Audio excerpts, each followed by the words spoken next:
Bueno, vamos a empezar con el Ayom Yom de hoy, que dice así. Hoy durante el día fue 26 de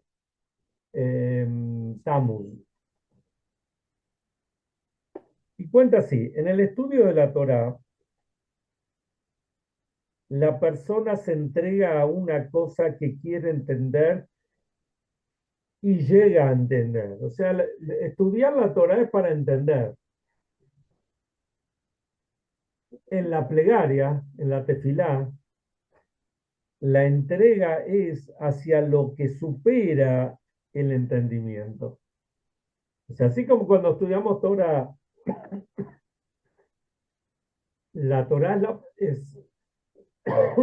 perdón, la Torah es Dvar Hashem, es la palabra de Hashem. Entonces, cuando estudiamos Torah, nos estamos conectando a Hashem a través del entendimiento, porque eso es el estudio de la Torah, Limuda Torah. Pero cuando rezamos, tefilá viene también de la expresión de conectarse. Nos conectamos con Hashem. Entonces, al conectarnos con Hashem, ya es no a través del intelecto, sino vamos más allá de lo que el entendimiento podemos alcanzar con nuestro pequeño e ilimitado entendimiento. Y sigue explicando, en el estudio de la Torá, el Yehudí se siente como un discípulo con su maestro, en la plegaria como un niño con su padre. Y esto es también, o sea, estas son las dos, digamos, los dos caminos que tenemos con respecto a nuestra conexión con Hashem. Uno que es de arriba para abajo, que es el estudio de la Torá. La Torá viene a nosotros de arriba para abajo. Obviamente, nosotros al estudiarlo utilizamos nuestro entendimiento. La tefilá, ¿no? La tefilá comienza abajo y se eleva hacia arriba.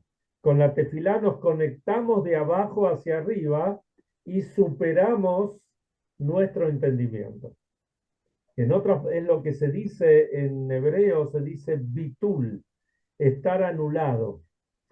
Y en realidad tenemos que estar anulados ante Hashem, tanto cuando estudiamos la Torá como cuando rezamos.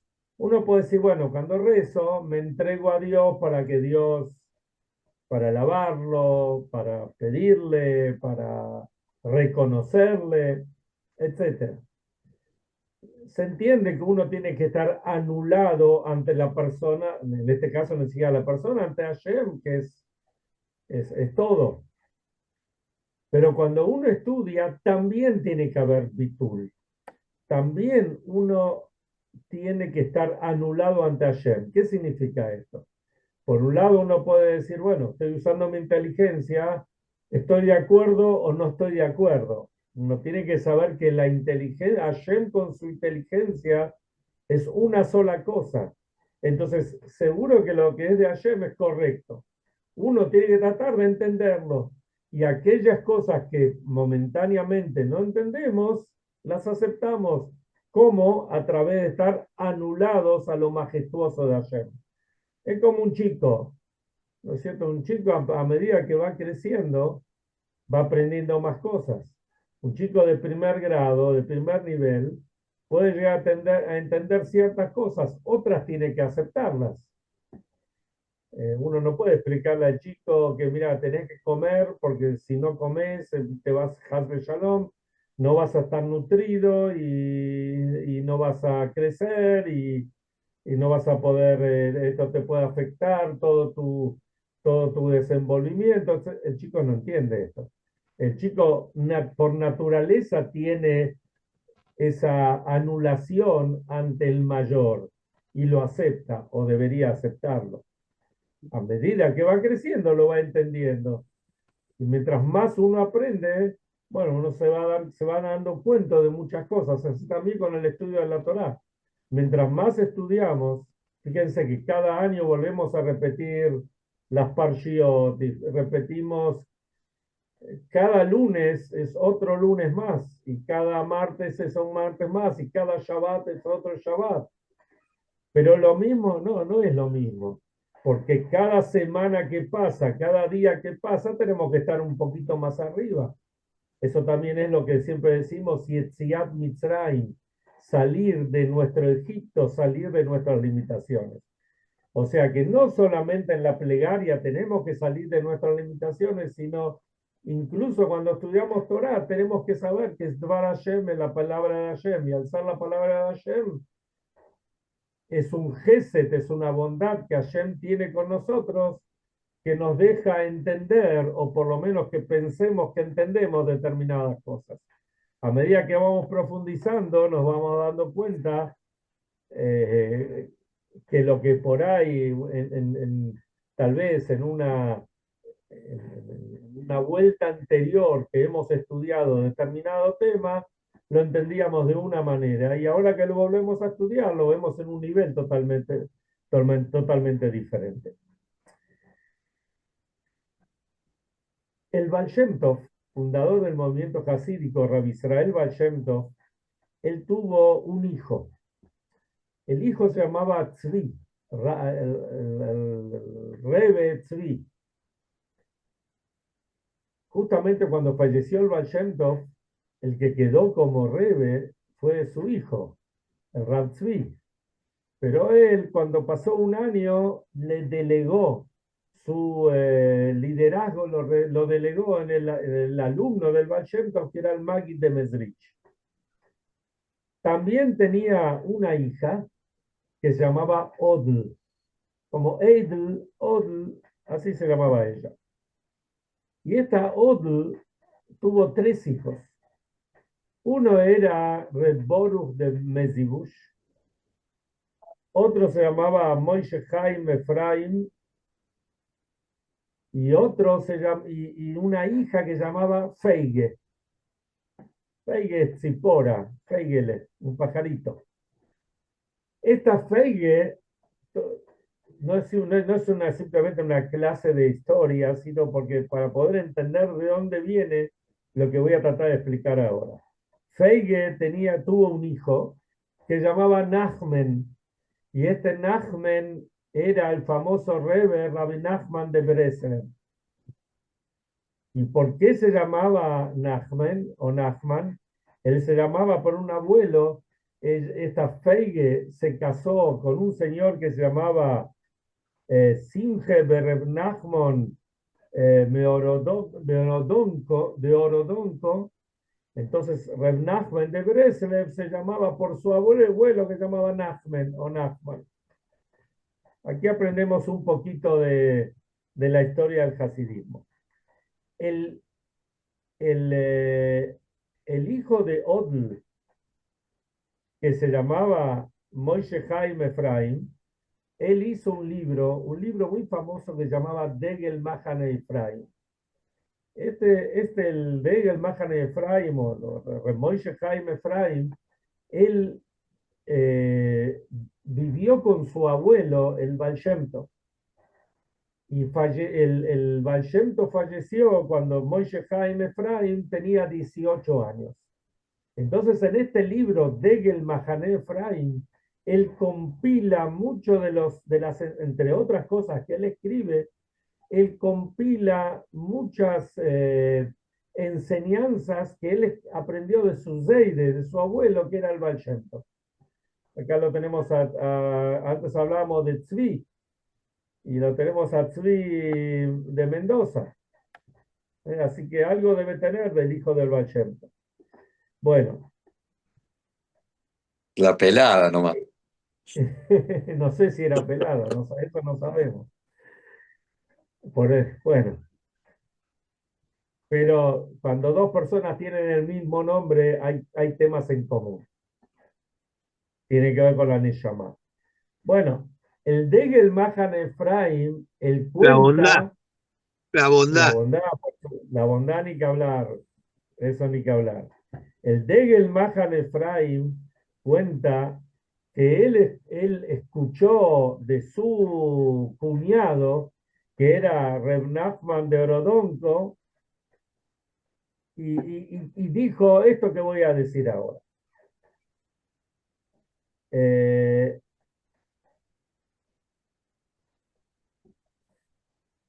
la persona tiene que saber lo siguiente.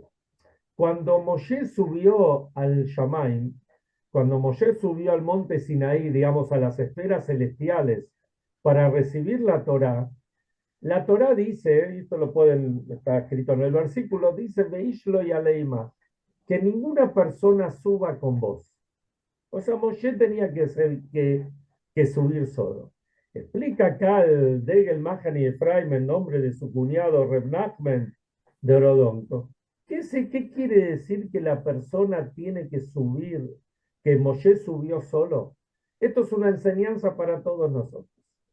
Que es verdad, uno tiene que vivir en comunidad, uno estudia en comunidad, en shiurim, pero tiene que saber que hay momentos que uno está solo con sus pensamientos, con sus sentimientos, está solo en el mundo.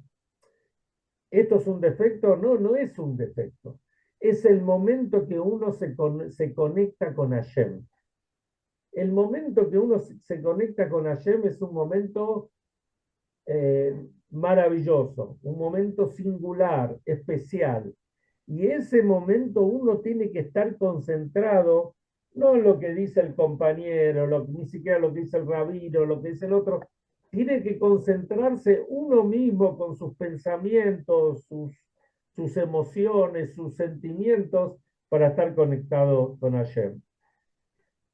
Dice, está traído hay algo muy interesante que es en el tratado de Sotá.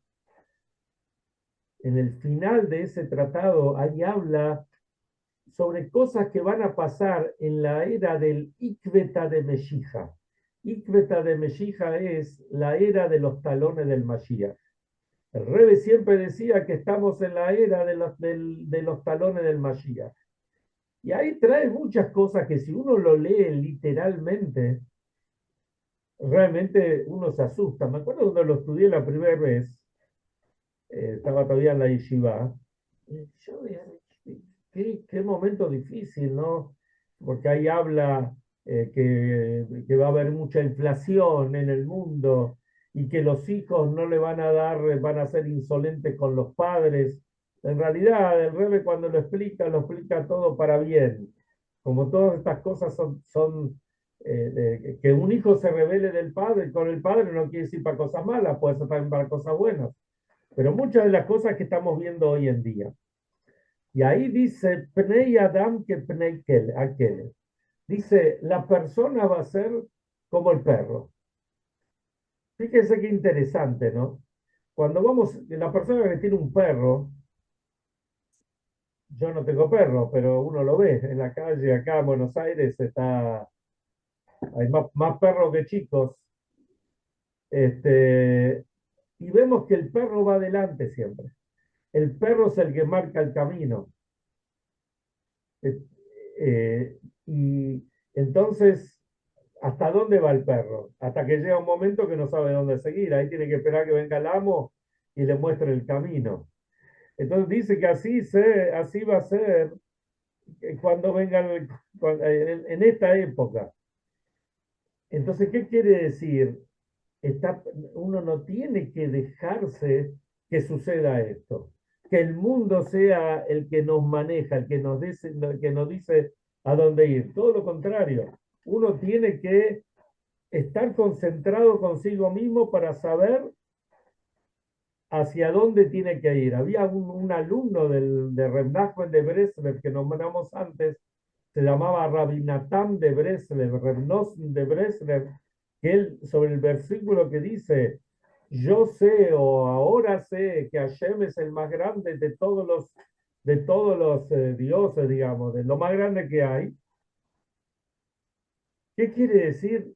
Uno tiene que pensar, ¿qué quiere decir? Yo sé que Hashem es lo más grande. Yo percibo, yo siento esa conexión individual que tengo con Hashem.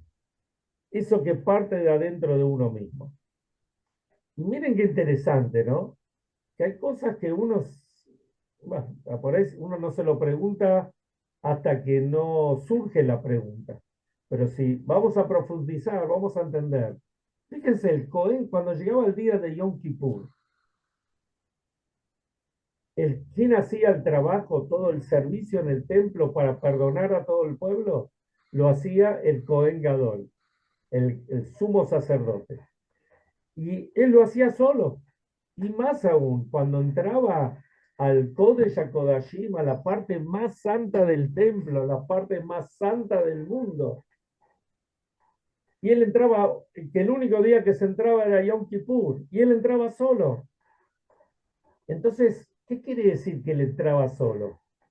Uno puede decir, él entraba solo, bueno, él tenía las condiciones para entrar solo. Pero si se nos enseña a nosotros que él entró solo, entonces, pero Torah es enseñanza, no es simplemente un libro de historia.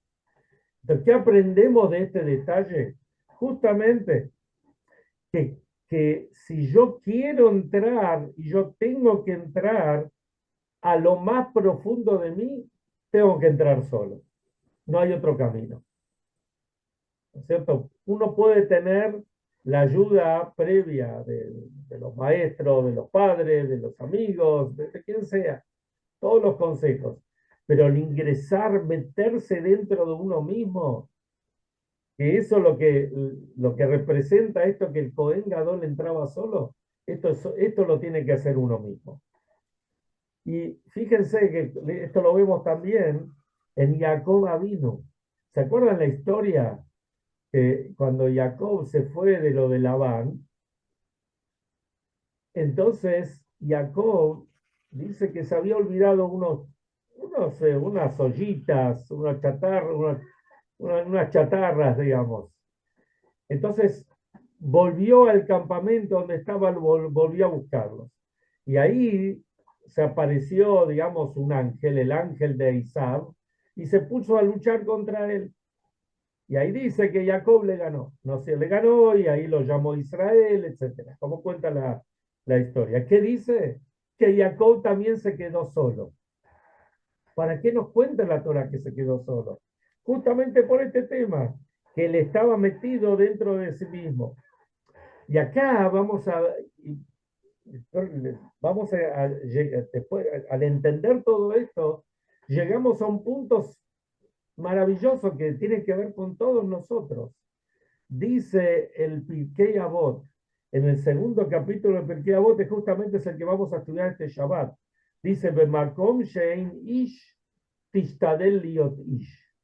Donde no hay una persona, donde no hay un mensch, vos tenés que ser el mensch. ¿Qué quiere decir? Donde no hay alguien que sepa, digamos, uno llega a un lugar donde nadie sabe nada. Hay Eudim, pero que no tienen menos conocimiento de lo que nosotros tenemos. Entonces, donde no hay alguien que sepa, donde no hay un mensch, vos tenés que ser el mensch y tenés que mostrar lo que es. ¿Qué significa esto? Uno tiene que tratar de estar en el lugar donde no hay un mensch, donde no hay una persona. ¿Qué significa esto? Estar dentro de uno mismo, ver qué es lo que nos falta a nosotros y adentrarnos dentro de nosotros para poder realmente encontrarnos y poder salir adelante. En otras palabras, podemos llegar al amor, en hebreo se dice ahavá. El amor más grande es el que parte, el que sale de nosotros mismos. Entonces la persona tiene, y acá llegamos a un punto que realmente es un punto que nos pasa a todos, me incluyo también. Muchas veces si uno está solo y quiere hacer algo, perfecto, lo hace. Pero muchas veces hay algo que nos traba, nos impide. Y esto es Mayombru Agoim. ¿Qué van a decir los Goim? ¿Qué va a decir el mundo? Si yo me pongo a hacer esto como un Yehudí, si yo muestro que soy un Yehudí, ¿qué va a decir el vecino? ¿Qué va a decir el de la otra cuadra? ¿Qué va a decir? Hasta otro Yehudí, ¿qué va a decir? estoy viajando en el avión y llegó la hora de ponerse los tefilín y no hago tiempo de ponerme los tefilín. Hoy en día hay muchos vuelos que parten para Europa o cuando uno va a Israel. Por ejemplo, un amigo nuestro que siempre participa acá, Eduardo Rabinovich, con la esposa viajaron a Israel vía Dubái. El vuelo sale de acá a las, no sé, 10, 11 de la noche por ahí y llega a Dubái pasando la medianoche del día siguiente. La única forma, si uno quiere hacer tefilá, que tiene por eso tefilín, es arriba del avión. No hay otra. Porque la escala hace una escala en Brasil, pero la hace cuando todavía es de noche. Entonces uno tiene que sacar el tefilín y ponérselo, y a veces a uno le da pudor, le da vergüenza, ¿qué va a decir este? ¿Qué va a decir otro? Bueno, ahí es donde uno tiene que encontrarse con uno mismo y saber que esta es la conexión que tenemos con Hashem, encontrarnos adentro de nosotros. Y cuando, o sea, todo esto lo trae el Degel Bajan Efraim, era el nieto del Baal Shem Tov, que seguramente lo que escuchó de su Zeide del Baal Shem Tov. Ahora, ¿por qué se los estoy contando esto ahora? ¿Por qué, no se los, por qué tiene que ver con la parsha de esta semana? Porque este libro, el Degel Bajan Efraim, lo trae en los comentarios de la parsha de esta semana, Matot, que empezamos a hablar ayer. Entonces, ¿qué habla la parsha? Entre otras cosas, la parsha habla, digamos que venimos de la historia de Balak y Bilam, ¿se acuerdan? Hace 2 semanas. Y la historia de Pinjas, que estaba que él mató al príncipe de Shimón, que estaba con la princesa Midianita. Hashem nos dice, Ejalzú, prepárense para vengar a Midian. Entonces, para vengar, entonces, ¿qué es Ejalzú? Ejalzú quiere decir también, quítense de ustedes a las otras personas, a lo que va a decir el mundo, esas vestimentas que nos quieren, que nos quieren mostrar ciertas cosas e impiden exteriorizar nuestro judaísmo. Esto hay que quitarse. Por eso había que vengar a Midian, que esto es lo que representa Midian. Quitarnos todo esto es el mundo que nos, que, que nos obstaculiza nuestro judaísmo. Y esto hay que quitarlo. Fíjense, otro punto más. ¿No? Son todas todos los ejemplos que estoy trayendo, ¿no? Que nos trae el Degel, Bajan y Efraim y otros, son todos temas que conocemos de la Torá, de la historia, digamos, que conocemos de chicos. Cuando Moshe sale al mundo, y que era un joven y ve que un egipcio está maltratando a un yehudí, va y lo mata y lo entierra. Dice la Torá, Bayar Kienish, vio que no había ninguna persona. Uno puede decir que nadie lo estaba mirando, se puede explicar. Otra explicación es que Moshe vio con profecía que no iba a salir nada bueno de él. No había una descendencia que valga la pena dejarlo vivo. Eh, También se puede explicar, de acuerdo a lo que dijimos acá, es que cada uno, Bayar quien vio que no hay una persona. O sea, se miró a sí mismo. ¿Qué pasa dentro de mí? Yo sí soy una persona, yo soy un mensch, yo tengo que trabajar conmigo mismo para poder realmente ser una persona. Y hoy en día vemos qué pasa, ¿no? Me pasé un minutito de la hora, pero vale la pena esta reflexión, digamos, final. Pasa, pasa muchas veces que le pasa a muchos jóvenes que por ahí se esfuerzan o no tienen, no tienen seguridad personal. De vuelta apelo a nuestro compañero José, que trabaja mucho en este tema, pero que les falta seguridad y dice, no, yo no sirvo para nada, todo me sale mal, no, yo no tengo posibilidades de hacer esto porque yo no soy como el otro, como aquel. Y uno se tira abajo por esto. Entonces hay que saber que esto es algo, si uno mira para adentro, uno se va a fortalecer. Y si uno se fortalece dentro de uno mismo, entiende que cada uno tiene una misión que cumplir en este mundo. Y yo no tengo que cumplir la misión que va a ser fulano, melgano, sultano, perengano, todo como se dice. Si yo tengo que cumplir mi misión, entonces tal vez no voy a ser tan bueno en determinadas áreas como este, el otro o aquel, porque yo no tengo que ser bueno como aquel. Pero seguro que tengo muchas cosas que puedo dar. Entonces, si uno tiene conciencia de eso, indudablemente que va a cumplir con su misión en este mundo, de hacer de este mundo una morada para Hashem, y eso, sin dudas, va a acelerar y atraer al Mashiach inmediatamente.